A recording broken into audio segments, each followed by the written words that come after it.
I'd be very interested to see how, uh, if you could tell us a little bit about how the Academy Art Museum is holding up. And it's a moving target, but I must say, within a week of our decision to close, the staff at the Academy started coming up with really creative and wonderful responses, ways to bring things online, to make things digital. We have a whole initiative called Art at Home, which is what many museums are doing this, how to bring content and programming and interactive features to people at home, because everyone's, at home by choice or by edict. So we have created Art at Home, and it involves all areas of our museum with our small but very talented staff. Constance Del Nero, our children's educator, is sending out a weekly Art at Home project for children. She's also doing a wonderful thing, which is to make art kits, and she's doing them in not used pizza boxes, but fresh pizza boxes, loading them up with art supplies, and then she's going to deliver them to the middle school, where they're distributing lunches, free lunches for students who relied on the school lunches so much for one of their main meals of the day. So as an art museum, we want to kind of feed the soul, if you will, as much as we can, keep people inspired, keep them interested. We also are sharing our permanent collection, which is fully digitized and it's really searchable online. It's a wonderful thing to browse and get to know our collection better. We have this new initiative called it's Art of the Week. AAM Art of the Week is the hashtag. And there's a theme of the week. This week it's spring blooms, because we're trying to be optimistic.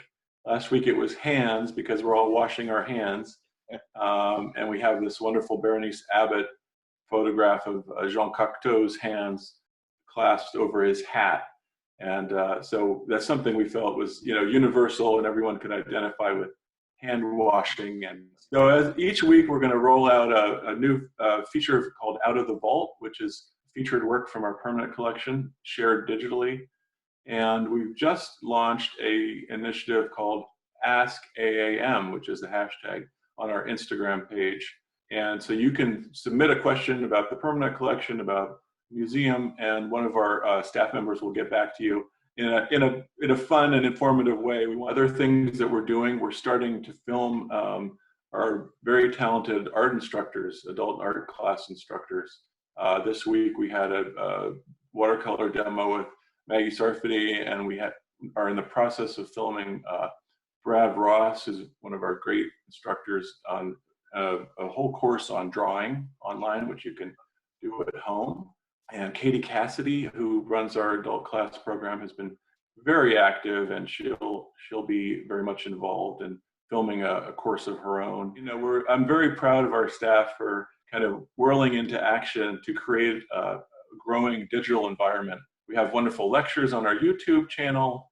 Our mini masters program, which is for our 2 to 5 year olds, is doing a mini masters at home, and they're doing video chats and recorded songs for the minis.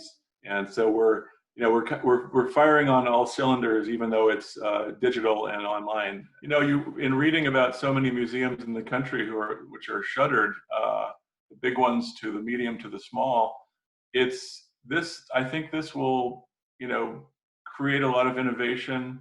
It'll create new initiatives. It'll create a lot of more comfort, I think, too, for people with just interacting in the online setting. We have you can ask the curators questions, you can ask our educators questions online, and to make it more and more interactive is really the idea. It's sort of, the physical visitation of a museum is something that's so important. Standing in front of a work of art, actually being in the presence, has always been a big part of the experience of art. But more and more, I mean, you can get up close to the Sistine Chapel, with very high resolution digital scanning of it. That's a really fun thing to do. You can get closer online than you can get in person. in many ways. So I guess that's the direction that the world is moving. Well, fun to talk to you. Thanks for checking in with us. Absolutely.